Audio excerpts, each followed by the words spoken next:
Next में हम देखेंगे कि अनाज का यूज हम किस प्रकार करते थे। जो पहले के आदि मानव थे वे अनाज का यूज किस प्रकार करते थे। अनाज का यूज वो बीज के रूप में करते थे। अनाज का यूज वह खाद्य के रूप में भी करते थे। वे उपहार में भी खाद्य जो अनाज है उनका यूज करते थे और साथ में भंडारण के लिए भी इसका इस्तेमाल करते थे। जो नेक्स्ट में आता है वो है कि एक नवीन जीवन शैली की प्रारंभ आदि मानव ने कैसे किया, यानी उनके जीवन में किस प्रकार परिवर्तन आया कि कैसे वे एक ही स्थान पर रहने लगे। क्या इसमें इस पौधे का भी रोल रहा होगा। तो जैसे इसमें दिया हुआ है कि जब वो किसी पौधे को मतलब बो कर, आप भी देखे होंगे, वो भी उस समय की बात कर रहा है कि देखेंगे कि तो आप पाएंगे कि जो विकसित होने की प्रक्रिया होती है उसमें कुछ दिन लग सकते हैं, कुछ महीने लगते हैं, कुछ साल भी लग सकते हैं। इसलिए जब लोग पौधे उगाने लगे तो उनकी देखभाल करने के लिए एक ही जगह पर लंबे समय तक उनको रहना पड़ा। बीज बोने से लेकर फसल पकने तक पौधे की सिंचाई करने, खरपतवार हटाने और जानवरों और चिड़ियों की सुरक्षा करने के लिए जैसे इसमें कुछ काम शामिल थे। जैसे कोई फसल है, अब फसल को उन्होंने बोना प्रारंभ किया। बोने से लेकर के उस फसल को पकने तक उनके बीच में जो काम आता है कि जैसे सिंचाई करना, खरपतवार हटाना, जानवरों और चिड़ियों से उसका सुरक्षा करना, ये सारे काम भी उसमें शामिल हो गए। फिर कटाई के बाद अनाज का संभाल के उसको रखना, फिर अनाज को भोजन और बीजों के रूप में बचा कर रखना, ये भी आवश्यक था। तो इसके लिए लोगों ने भंडारण की बात सोची और बहुत से इलाकों में मिट्टी के बड़े बड़े बर्तन बनाए गए, टोकरियाँ बुनी गई और फिर ज़मीन में गड्ढा खोदा गया। तो इससे जो है, जो भंडारण की प्रक्रिया है, इससे हमको नॉलेज में आता है कि भंडारण के लिए ये बर्तन बनाए रहे होंगे, टोकरियाँ बनाए रहे होंगे और उसको ज़मीन के अंदर गड्ढे खोद करके उसको ऐसे रख दिए होंगे, जिससे ज़मीन के अंदर जो एक ठंड होती है वो, जिससे वो जो फसल है यानी कि उसको जो भंडारण है वो सब खराब नहीं होता था। आज के समय में उसको कोल्ड स्टोरेज कहते हैं, जिसको ठंडा घर कहते हैं। तो ठंडा घर का जो काम होता था वो ज़मीन के अंदर ऐसे रख देते थे। तो वो कोल्ड स्टोरेज का जो काम होता था वो इस तरीके से लोग भंडारण के रूप में करते थे। क्लियर होगा। चलते हैं आगे। अब नेक्स्ट में है जानवर चलते फिरते खाद्य भंडार। जानवर बच्चे देते थे जिससे उनकी संख्या बढ़ती जाती थी। अगर जानवरों की देखभाल की जाए तो उसकी संख्या बढ़ती ही है, साथ में उनसे दूध भी उनको मिलता था जो भोजन का एक अच्छा स्रोत था। यही नहीं, जानवरों से उनको मांस में मिलता था। अगर दूसरे शब्दों में कहें तो पशुपालन भोजन के भंडारण का एक अच्छा तरीका था। क्लियर है। यानी अगर वे गाय या कोई अन्य जानवरों को वो पालते थे तो उनसे उनको दूध भी मिलता था, उनसे उनको मांस भी मिलता था। तो हम कह सकते हैं कि जो जानवर हैं वो चलते फिरते उनके खाद्य भंडार हैं। ठीक है। जो आरंभिक कृषि हैं और पशुपालक, इनके बारे में हम कैसे पता करें, इसको कह रहे हैं आओ जाने। ठीक है, कि कैसे लोग आरंभिक कृषि को और पशुपालकों के बारे में हम पता करने वाले हैं। ठीक है। तो जैसे जो पुरातात्विकविद हैं उनको शुरुआती दिनों में कृषकों और पशुपालकों के होने का जो साक्ष्य मिला था ये पूरे उपमहाद्वीप में मिला था, जिसमें सबसे महत्वपूर्ण पश्चिमोत्तर क्षेत्र, जिसे हमने आपको दिखाया था, जो ऊपर हमने आपको दिखाया था मैप में कि पूरा पाषाण काल स्थल, मध्य पाषाण काल स्थल, नव पाषाण काल स्थल, आधुनिक नगर जैसे मुंबई हो गया, इन सारे नगरों के बारे में आपको हमने ऊपर दिखाया होगा। क्लियर है। तो उन्हीं स्थलों के बारे में यहाँ पे दिखाया गया है कि जो सबसे महत्वपूर्ण पश्चिमोत्तर क्षेत्र में, जो आधुनिक कश्मीर में और पूर्वी और दक्षिण भाग में पाए जाते थे, कौन से स्थल, जहाँ पे कृषकों और पशुपालन की होने की स्थिति देखी गई। क्लियर है। वास्तव में ये जो स्थान है ये कृषकों और पशुपालकों की बस्तियाँ थी या नहीं, यानी कि जो कह रहा है कि ऐसा कृषक और पशुपालकों की बस्तियाँ थी या नहीं, इसे जांचने के लिए वैज्ञानिक ने जो खुदाई की उसमें मिले पौधे और जो पशुओं की हड्डियों के नमूने का अध्ययन करते हैं। ठीक है। इनमें सबसे रोचक जले हुए अनाज के दाने का अवशेष है, यानी कि उनको जब वो खोदे ज़मीन के अंदर तो उनको ये भी मिला कि जो अनाज है वे अधपके थे, यानी कि पके हुए अनाज भी उनको मिला अवशेष के रूप में। तो ऐसा लगता है कि ये गलती से या फिर जानबूझकर जलाए गए होंगे। वैज्ञानिक इन अनाज के दोनों की पहचान, जो अनाज हैं, अनाज के दाने, उनकी पहचान वे कर सकते थे। इस तरह हमें यह पता चला कि इस महाद्वीप के विभिन्न भागों में बहुत सारी फसलें उगाई जाती रही होंगी। वैज्ञानिक जिन जानवरों की हड्डियों की पहचान किए हैं तो उससे पता चला है कि वे जानवर का शिकार भी करते थे, ठीक है। जो उनको हड्डियाँ मिली हैं औजार के रूप में, तो उसका वे शिकार भी करते थे, ऐसा उनको अनुमान लगा, ठीक है। अब नेक्स्ट में है स्थायी जीवन की ओर। जो पुरातात्विक के पुरास्थल हैं जहाँ पे झोपड़ियाँ और घरों के निशान मिले हैं, अगर उसका नाम करें कि वे कौन से स्थल हैं तो उसमें बोलझोम आता है, जो कि वर्तमान कश्मीर में है।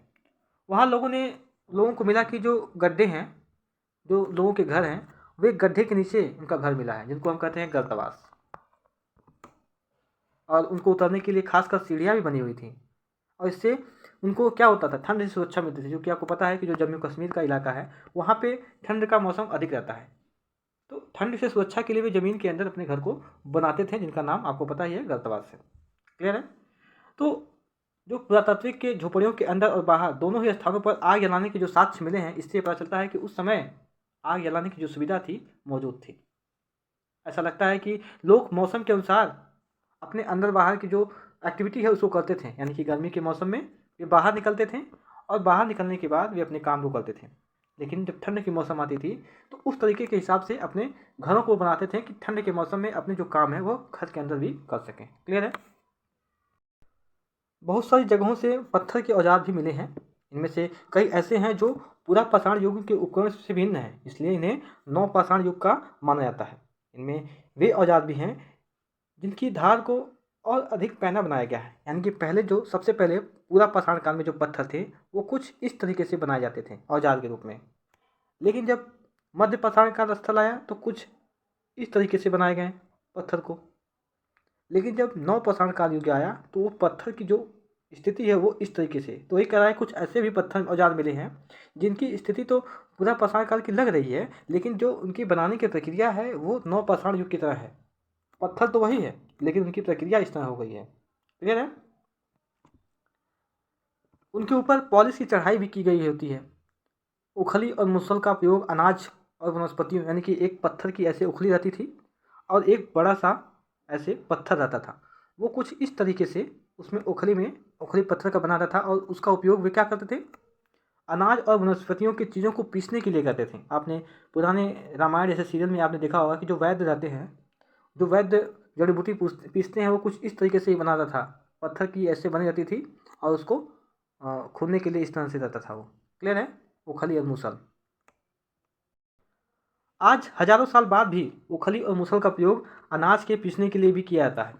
उसी तरह प्राचीन प्रस्तर युगीन, यानी कि पत्थर युगीन औजारों का, प्रस्तर मतलब होता है पत्थर। क्लियर है। आज भी प्रस्तर युगीन औजारों का निर्माण और प्रयोग लगातार होता रहा है। कुछ औजार हड्डियों से भी बनाए जाते थे। हमने आपको पत्थर का एग्जांपल दिया नौ पाषाण काल के, आप देखेंगे कि ये पत्थर है उस समय के। क्लियर है। इनकी जो धार है वो कुछ नुकीली है, जिससे ये एक ऐसा काम करते थे। क्लियर है। ये मिट्टी का बर्तन है। नौ पाषाण के पुरास्थलों से कई प्रकार के मिट्टी के बर्तन मिले हैं। कभी कभी इन पर कुछ अलंकरण यानी डिजाइन ऐसे बने रहते थे इनके बर्तन के ऊपर। बर्तनों के उपयोग, जो इनका उपयोग होता था, उनका उपयोग चीज़ों को रखने के लिए करते थे और धीरे धीरे लोग बर्तन का प्रयोग खाना बनाने के लिए भी करने लगे। फिर उसके बाद से चावल, गेहूँ, दाल जो दलहन होती है, ऐसे जो अनाज हैं अब आहार का महत्वपूर्ण हिस्सा बन गए थे। इसके साथ साथ अब लोग कपड़े भी बुनने लगे थे। इसके लिए वे कपास जैसे आवश्यक वस्तुओं को उगाने लगे। इससे क्या परिवर्तन आया? परिवर्तन ये आया कि समय के साथ जो चीज़ों की ज़रूरतें हैं, उन चीज़ों की ज़रूरतों को वो पूरा करते करते करते करते उनके जो स्थिति है वो पहले से, यानी मान लीजिए पहले की स्थिति कुछ ऐसी थी कि वे जो पुराने ओल्ड होते थे कि मतलब फल फूल खाते थे और केले के पत्ते या जो आभूषण रहते थे जानवरों की खाल उससे पहनते थे। लेकिन उनमें परिवर्तन क्या आया? वे जानवरों की मांस को खाने के बजाय अब गेहूँ, जौ, ये दलहन, इन सारी चीज़ों का आहार का हिस्सा बन गए नए परिवर्तन में। और जो चमड़े का वे पहनते थे अपने वस्त्र, उसके स्थान पे भी वे लोग कपास का उत्पादन करने लगे और उसके वस्त्र का उपयोग भी करने लगे। यही चेंजिंग है। That is the changing of life in people. Clear है। अब आपके दिमाग में आया होगा कि क्या ये परिवर्तन हर जगह एक ही साथ आ गए थे? ऐसी बात नहीं है। एक तरफ जहाँ कई इलाके पर स्त्री पुरुष जो है शिकार और भोजन संग्राहक का काम करते थे, वहीं अन्य लोगों ने हजारों साल के दरमियान धीरे धीरे खेती और पशुपालन करना अपना लिया था। बहुत जगह लोग मौसम के मुताबिक जो है बदल बदल कर अपनी जीविका चलाया करते थे। अगर हम एग्जाम्पल लें तो आज भी हमारा जो भारत का एरिया है ये वाला, यहाँ पे जो अंडमान निकोबार द्वीप समूह के लोग हैं, ये आप कह सकते हो कि जो पुरानी आदि मानव लोग जैसे रहते थे, जिस प्रकार आग का इस्तेमाल करते थे, जिस प्रकार खाने पीने की वस्तुओं का निर्भरता उनका नेचुरल सोर्सेज पे था, आज भी यहाँ पे अंडमान निकोबार द्वीप समूह में ऐसे ही लोग रहते हैं। लेकिन वहीं दूसरी तरफ भारत की स्थिति देखेंगे तो भारत की जो स्थिति है वो आधुनिक मानव की तरह है, जिसमें संचार के लिए टेलीफोन का यूज, खाने के लिए कुछ अन्य पदार्थों का यूज, यानी वह नेचुरल सोर्सेज पर निर्भर नहीं है। तो इस प्रकार पहले भी जो लोग थे, अगर हम महाद्वीप की बात करें तो जैसे ये मान लीजिए एक अलग महाद्वीप है जिसको हम कह सकते हैं पूर्वी महाद्वीप, ये जो हमारा भारतीय महाद्वीप है, तो यहाँ पे हो सकता है जो विकसित होने की प्रक्रिया है वो पहले आ गई हो, उसके बाद से यहाँ पे लोग विकसित होने की प्रक्रिया थोड़ा बाद में आया हो। क्लियर है? यानी एक साथ नहीं आया होगा, अलग अलग स्थानों पे अलग अलग समय पे इनके विकसित होने की प्रक्रिया रही होगी। क्लियर है? तो जो क्या वाला बात है आपको क्लियर हो गया होगा। यहाँ पे दिया है सूक्ष्म निरीक्षण, यानी मेहरगढ़ में जीवन और मृत्यु कैसे। तो मैप में हमने आपको पीछे दिखाया मेहरगढ़ कहाँ है, तो देखते हैं मेहरगढ़ कहाँ पे है। जो मेहरगढ़ है वो यहाँ पे है, पाकिस्तान साइड में है। क्लियर है? अब चलते हैं आगे। यह जो है ईरान जाने वाली सबसे महत्वपूर्ण रास्ते हैं, आपको पता ही है। ये मान लीजिए ये पाकिस्तान है, तो जो ईरान की सीमा है वो कुछ इस तरीके से लगी हुई है, इस तरीके से। तो ये कह रहा है ये मेहर जो है ये ईरान जाने वाली सबसे महत्वपूर्ण रास्ते हैं, जो बोलन दर्रे के पास एक हरा भरा समतल स्थान है। मेहरगढ़ संभवतः एक स्थान है जहाँ पे स्त्री पुरुष इस इलाके में पहले से ही गेहूँ और जौ और बकरी को पालना सबसे पहले सीखे थे। यानी जो सबसे पहले स्थिति है गेहूँ उगाना और जौ उगाना और बकरी पालना, वो आप कहेंगे मेहरगढ़ है। ठीक है, उसका स्थान लोकेशन आपको दिखा दिया कि जो पाकिस्तान का स्थिति है पूर्वी भाग, यहाँ पे उसकी स्थिति है मेहरगढ़ की। क्लियर है? यहाँ विभिन्न प्रकार के जानवर की हड्डियाँ मिली हैं, जो पुरातात्विक हमारे हैं, जब उनकी जांच पड़ताल की तो उनको मिला यहाँ पे विभिन्न प्रकार के जानवरों की हड्डियाँ मिली हुई हैं। इनमें हिरण है, जिसकी हड्डियाँ मिली हैं उनमें हिरण है, सुअर है, ऐसे जंगली जानवर हैं, उसमें भेड़ और बकरी भी हैं। क्लियर है? यानी हिरण, सुअर, भेड़, बकरी, इन सारे जानवरों की हड्डियाँ वहाँ पे मिली हुई हैं। इसके अलावा भी जो घरों का आकार है वो कुछ इस तरीके से मिला है, चौकोर और आयताकार। प्रत्येक घर में 4 कमरे रहते थे, कुछ इस तरीके से आपको फिगर में दिख रहा होगा। जो कमरे का स्थान है वो कुछ इस तरीके से, 1 कमरा, 2 कमरा, 3 कमरा, 4 कमरा। और आकार कैसा है? चौकोर और आयताकार। एक घर में मिनिमम 4 कमरे रहते थे, जिसमें वे कुछ भंडारण के काम में भी वे लोग कुछ कमरे का यूज करते थे। ठीक है, यहाँ पे ये भी बताया है कि मृत्यु के बाद सामान्यतः मृतक के जो सगे संबंधी उसके प्रति सम्मान जताते थे, और लोगों की आस्था है कि मृत्यु के बाद भी जीवन है, इसलिए वे कब्रों के साथ जो मृतक होते थे उनके साथ कुछ सामान भी रखते थे। ठीक है, ये कहाँ पे है? मेहरगढ़ की मैं बात कर रहा हूँ, मेहरगढ़। ठीक है, जो सामान रखते थे, तो ऐसा कुछ ऐसी तस्वीरें मिली हुई हैं, ऐसे कुछ कब्र मिली हुई हैं जहाँ पे ऐसा दिखाया गया है। तो जैसे ऐसे कई कब्र मिले हैं, एक कब्र में मृतक के साथ बकरी को भी दफनाया गया है, क्योंकि जब पुरातात्विक जो विद हैं जब ये उस कफन को, यानी कि जो जहाँ पे दफनाया गया था, जब उसको खोजने का प्रयास किए तो उसमें मनुष्य की हड्डी और कंकाल के साथ साथ बकरी के भी कंकाल मिले। इससे ऐसा लोगों के दिमाग ऐसा आसार लगाया जा रहा है कि जो मृतक है उनके साथ बकरी को भी उनके साथ दफनाया गया है, क्योंकि जो हमने बताया कि जो लोग वो ऐसा मानते थे कि मृतक का मृत्यु के बाद भी जीवन रहता है, तो उनको खाने पीने के लिए उनके सम्मान के रूप में ऐसा लोग करते थे। कहाँ पे? मेहरगढ़ में। क्लियर है? ये जो फिगर है इसमें आप देख सकते हैं, इसमें दिखाया गया है यहाँ पे दफने हुए जो कंकाल हैं वहाँ पे। ठीक है, इसमें कुछ और भी जानकारी दी हुई है कि जो फ्रांस में गुफा की यही चित्रकारी, यानी कि फ्रांस में गुफा है, उसमें जो चित्रकारी जो मिला हुआ है यहाँ पे आप देखेंगे तो क्या है ये। तो जब हम एटलस देखेंगे, अपना जो ज्योग्राफी का एटलस होता है, उसमें हम फ्रांस को, जो एज ए फ्रांस देश है ना, तो फ्रांस को ढूंढेंगे। अब फ्रांस में एक गुफा है, इस पूरा स्थल की खोज लगभग 1000 साल पहले 4 स्कूली छात्रों ने किया था। इस तरह के चित्र लगभग 20,000 साल पहले से लेकर के 10,000 साल पहले के बीच बनाए गए होंगे। इनमें कई जानवर के चित्र हैं, इनमें जंगली घोड़े, गाय, भैंस, गैंडा, रेनडियर, बारहसिंगा, इनफैक्ट सूअर के गहरे चमकीले रंगों से इसको चित्रित किया भी गया है। इसमें आपको कुछ फिगर आपको दिख रहा होगा कि ये जो बैल है आप कह सकते हो, ठीक है। इसमें इस रंग का को लौह अयस्क और चारकोल जैसे खनिज पदार्थों से बनाया जाता था। ये संभव है कि इन चित्रों को उत्सव के अवसर पर बनाया जाता था या फिर ऐसे शिकारी द्वारा शिकार पर निकलने से पहले अनुष्ठान के लिए बनाया गया होगा, ठीक है, ऐसा अनुमान लगाया गया होगा। आई होप क्लियर हो गया होगा। अब मेरा लास्ट का आता है नौपाषाण पुरास्थल। हमने पूरा पाषाण स्थल को पढ़ लिया, हमने मध्य के बारे में भी थोड़ा जान लिया। अब जो लास्ट का है वो है पूरा नौपाषाण काल पुरास्थल, ठीक है। हमने आपको पीछे दिखा दिया था नौपाषाण पुरास्थल कहाँ पे है, एक बार फिर से देख लो। यहाँ जब आप मैप में देखेंगी तो जो ये चौकोर वाला है, नीला वाला, ये नौपाषाण पुरास्थल है। अब नौपाषाण पुरास्थल में क्या क्या आता है?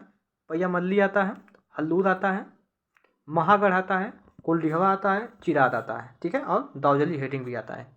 ये हमारे नौपाषाण काल पुरस्थल हैं। फिगर में आपको दिख गया। अब चलते हैं टॉपिक पर वापस। हमने मैप में देख लिया कहाँ पे है। नौपाषाण युग के सबसे प्रसिद्ध पुरास्थल में एक चताल युग तुर्की में है। जो एक प्रसिद्ध पुरास्थल की बात कर रहा है कि जो कि नौपाषाण काल का है, वो चताल हयुग की तुर्की में है, जिसका नाम है चताल हयुग। यहाँ दूर दराज स्थान से कई चीज़ें लाई जाती थी और उनका उपयोग किया जाता था, जैसे सीरिया से लाया गया चकमक पत्थर, लाल सागर की कौड़ियाँ, भूमध्य सागर की सिप्पियाँ। ध्यान रहे कि उस समय तक पहिए वाले वाहन का विकास नहीं हुआ था। लोग सामान खुद या जानवरों की पीठ पर लाद कर ले जाते थे एक स्थान से दूसरे स्थान पर। क्लियर है। अब इसमें कुछ शब्द दिया गया है, जैसे आखेटक एवं संग्राहक। आपको पता है जो शिकारी, आखेटक मतलब होते हैं शिकारी, ठीक है। तो जो शिकारी पहले व्यक्ति थे शिकारी वाले, उनको आखेटक संग्राहक कहा जाता था। पुरास्थल की बात करें तो जहाँ पे आदि मानव के जो अवशेष पाए जाते थे उनको कहते थे, उनको खोजा गया जो स्थल था उसको कहते थे पुरास्थल, ठीक है। जहाँ पे आदि मानव जिस स्थल पर रहते थे उस स्थल को पुरास्थल कहते थे, जहाँ पे कुछ अवशेष मिले हुए हों, ठीक है। उद्योग स्थल क्या है? जहाँ पे उद्योग का काम पहले के लोग करते थे, उद्योग के रूप में इस्तेमाल करते थे जिस स्थल को, उसको कहते थे उद्योग स्थल। आवासीय स्थल किसे कहते हैं? जहाँ पे लोग अपनी आवास के रूप में यूज करते, आवास मतलब अपने घर बनाते थे और घर बनाने के बाद एक टोली के रूप में लोग रहते थे। आप उस समय टोली शब्द का यूज किया जाता था, जैसे आज के समय में गांव का यूज होता है शब्द का, उस समय टोली यूज करते थे शब्द। तो जो टोली होता था उसको कहते थे आवासीय स्थल, जहाँ पे लोग रहते थे। क्लियर है। पूरा पाषाण काल के बारे में बता दिया आपको हमने पहले ही, और मध्य पाषाण काल के बारे में बता दिया। लघु पाषाण काल के बारे में पहले हमने जिक्र कर चुका है।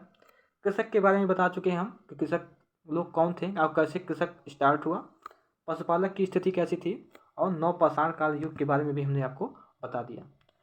मेहरगढ़ में किस प्रकार कब्रों के साथ लोग रखते थे उसके बारे में बता दिया। जैसे लोग जब व्यक्ति मर जाता है तो उसके बाद भी लोग समझते थे कि व्यक्ति जो है मरने के बाद भी उसका जीवन है, तो एक सम्मान के रूप में उनको किसी जानवरों के साथ उनके साथ दफनाया जाता था। इसके बारे में भी हमने डिस्कस कर लिया है। क्लियर है। अब ये जो चैप्टर है वो कंप्लीट हुआ। अब इसमें जो क्वेश्चन आंसर है इसको हम करते हैं एक एक करके। इसमें जो मेरा पहला क्वेश्चन है वो ये है कि आखेटक खाद्य संग्राहक गुफाओं में किस लिए रहते थे। जो आखेटक थे वो गुफाओं में किस लिए रहते थे? तो वो इसलिए रहते थे क्योंकि जो वर्षा, धूप और जो हवाएं होती थी उनकी सुरक्षा के लिए जो गुफा रहती थी उनके लिए सुटेबल जगह रहती थी इन चीज़ों से सुरक्षा के लिए। तो इनसे उनको राहत मिलता था वर्षा, धूप और हवाओं से, इसलिए वे वहाँ रहते थे। क्लियर है। अब सेकंड क्या है? घास वाले मैदान का विकास खाली डैश कितने साल पहले हुआ? तो आप बताएंगे 12,000 साल पहले हुआ था। ठीक है।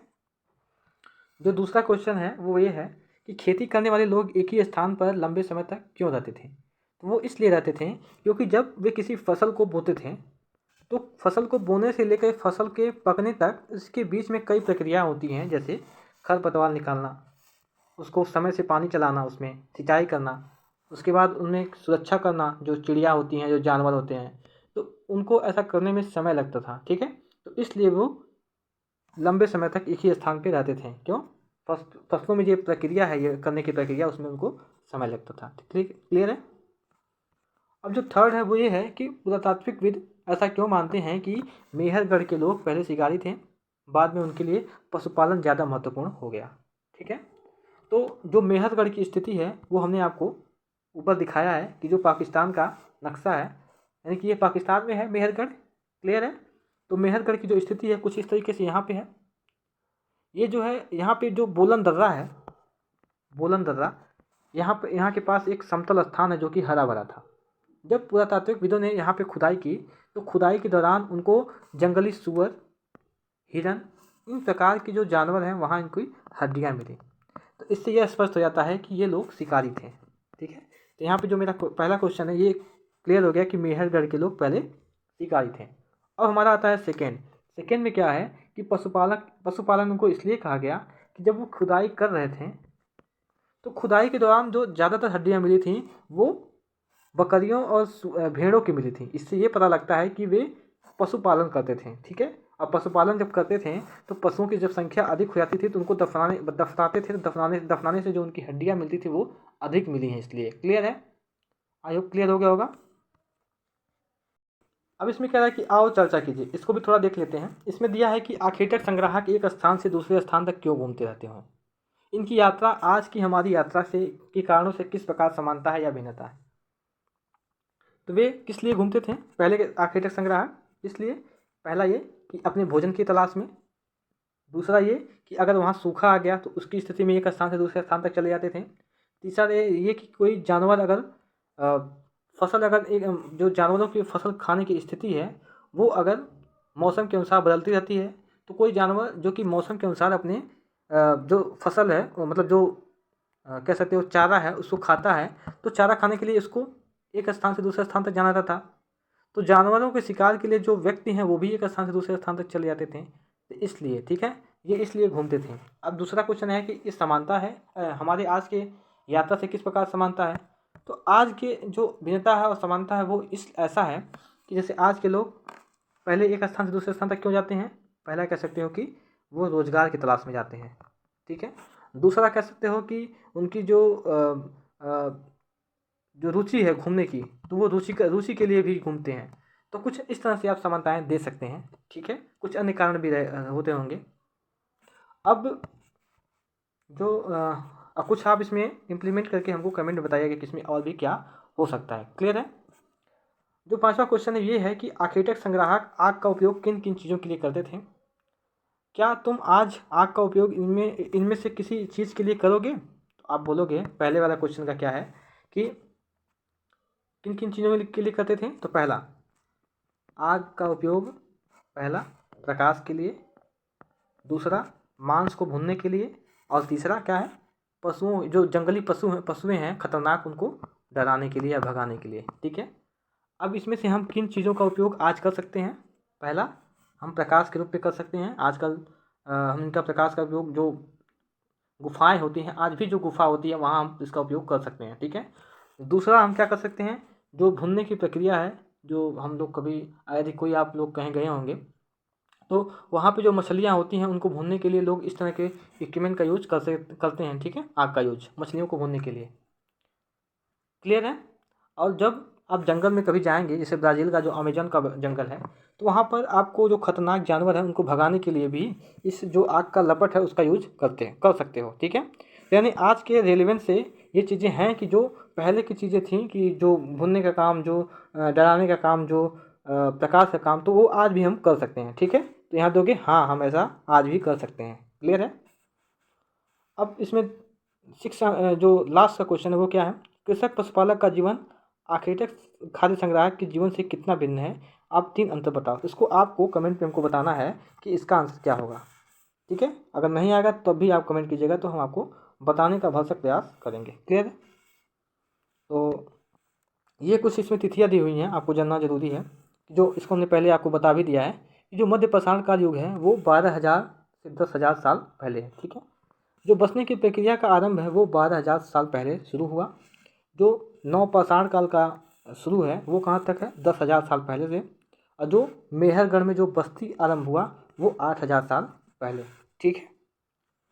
तो इसके साथ ही ये हमारा चैप्टर है, सॉरी जो चैप्टर है ये कौन सा, क्लास 6 का जो चैप्टर नंबर 2 है हिस्ट्री का, वो यहाँ पे समाप्त हुआ। तो आज के लिए बस इतना ही। Thank you. Thank you very much.